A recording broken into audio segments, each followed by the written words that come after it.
Nous sommes à Cannes, dans le fameux palais des festivals. Sur près de 1000 m², 100 artistes venant de 20 pays différents présenteront leurs œuvres durant une semaine. Ce tour de force a été possible grâce au concours de l'association Artistes du Monde, que j'ai l'honneur de présider, et le partenariat exceptionnel de la ville de Cannes. Notre démarche poursuit le but de présenter et mettre la lumière sur des artistes venant des 4 coins du monde.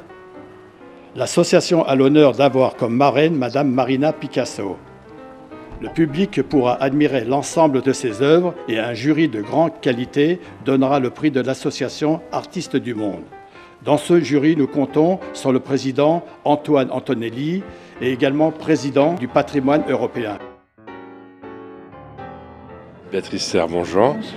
Est-ce que vous pouvez nous parler un petit peu de vos œuvres et ce que l'art est pour vous? Avec plaisir.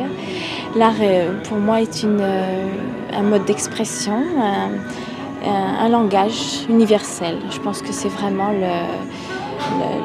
la vraie raison pour laquelle, d'ailleurs, je crée, je taille la mosaïque. Parlez un petit peu de vos techniques de travail, justement. Alors, c'est un art un peu moins courant, qui est déjà millénaire, bien sûr, qu'on retrouvait déjà chez les Aztèques et les civilisations précolombiennes.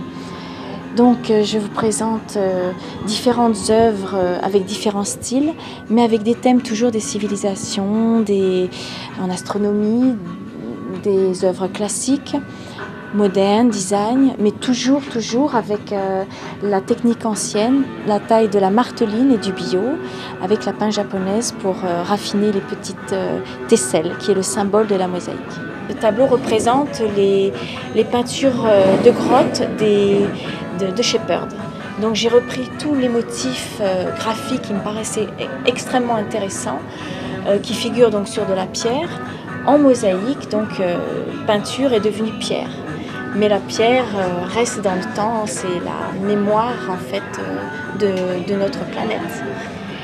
Voilà, donc toutes les petites tesselles que vous voyez sont taillées à la main et sont en pierre de taille. Vous avez ici de l'ardoise noire, vous avez des minéraux et c'est un travail très épuré qui demande à peu près 400 heures de travail, donc soit 2 mois. Est-ce que vous pouvez nous parler aussi de ce que ça fait d'être présente à Cannes alors qu'il y a 20 pays qui sont représentés sans artistes? Mais en fin de compte, pour moi, il n'y a pas de frontières, puisque les civilisations et les peuples, les cultures sont ma principale inspiration. Les temples sacrés, la route de la soie, les Aymaras, que ce soit aussi les aborigènes. Donc pour moi, c'est un immense plaisir, un honneur. J'attendais une exposition justement avec cette cause, si je peux dire. Depuis beaucoup d'années, j'ai le sentiment d'être à ma place, justement, quand toutes les nationalités sont représentées.